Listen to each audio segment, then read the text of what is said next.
Today I'm going to convert Lord Hasmoteph the Resplendent into Nemesor Zahndrekh.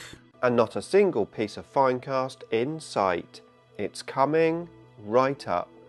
Necrons! Nick speaking, and welcome to this video.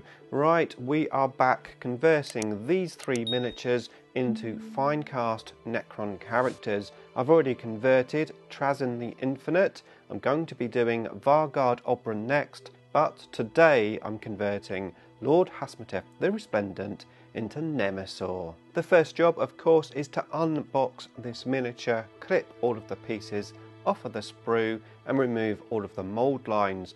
I do this on all of the pieces regardless of whether I think I'm going to use them. It just means that in the future, if I use them from my bits box, they're already cleaned up. And a little tip for you here, if you are cleaning mould lines off, especially using a little file, you can use a toothbrush just to brush off the loose pieces of plastic.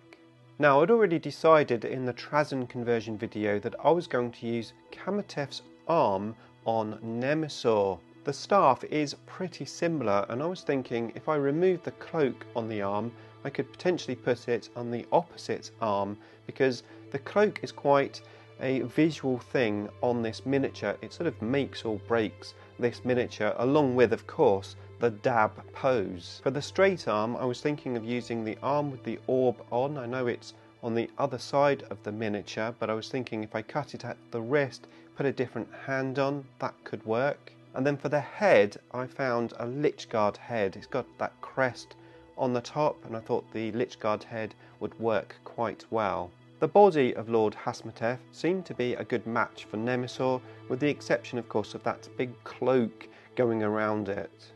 Looking at the instruction book, the arms and also the head lock into position. This is a single posed miniature. I'm obviously putting a different head on, so my first job was to cut off the head. I carefully cut the head off, reshaping the neck piece. I made sure that the head was intact, so I could use it for another conversion maybe in the future. The head fit pretty well to the neck, so now all I had to do was glue the torso, the legs and the spine together. Before that though, I actually cut some of the arm sockets away where obviously it's a push-in pose. I just took those pieces of plastic out so that I had more of a sort of ball joint to put the arms in, and of course I cut the little plastic pieces off of the arm joints as well and reshaped that into a ball. Right, that's all glued together. I've put the head on, he's looking good. The staff almost fits perfectly. And then I worked on the arm with the orb. Now of course this arm is supposed to be on the other side, so the hand's totally wrong. But what I did is I cut the hand off at the joint. Then I found another hand from an old Tomb Blade model that I had, cut that hand off and I glued it onto this arm. And now it actually looks like the arm is supposed to be on that side, and it looks like the pose that we're after. Okay, so I glued the left arm into position, but the arm with the staff, I was thinking I would not glue it, mainly for painting purposes. Now we need to look at the picture again, because of course he has a cloak, and whilst it's not totally clear from the picture, I'm assuming the cloak actually is joined to both arms, so it goes from one arm all the way around the miniature onto the other arm. And to be fair, I don't have any spare cloaks left. I used my last cloak on my Trazyn conversion. My original idea was to cut off the cloak from the staff arm and put it obviously on the other arm. I was also thinking that I would change the staff as well, because I don't want the staff to be exactly the same as the original miniature. So I had a look in my bits box and I found the bottom section of a Lichguard Warsight, and I thought if I cut the bottom off the staff and glue that on, that would help make it look different. So back to the cloak. I had a few pieces in my bits box, including some 3D printed sections, and just tried them out. Nothing really looked that great. I did have the Hasmoteph section on his back from the previous conversion as well, and I cut one of those tabbards off and tried it on the arm, and it didn't look too bad. So I decided to use Hasmoteth's sections. First though, I continued work on the staff. I cut off the tabard, and then I cut that end section off and I glued the lich guard piece in its place.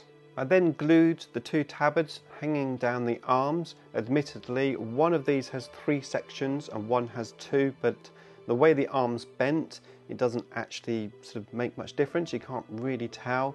So I glued them both on. I made sure that they were glued on the right way round, so the one on his left arm is obviously facing backwards. He was looking really good, but there was something wrong, and it wasn't until this stage that I worked out what it was, and that was that the original Hasmoteph model had 2 back pieces coming up over his head, and Nemesor doesn't have that. So I trimmed those pieces off, and then he was done. And here he is. I'm really happy with this guy. As you can see, I green stuffed in the holes on the base because I want to put him in a more central position than the leg was originally. I also put some green stuff where the arm with the staff is going to go into. I just pushed in the arm and made a little socket, took it back out and let it dry. As I said, the staff isn't actually glued into position. I'm going to do that after I've painted it. And now I have 2 out of my 3 models converted. If you want to see the Trazyn conversion video, there it is for you to watch next. And here's a couple of other playlists of Necron conversions for you to watch.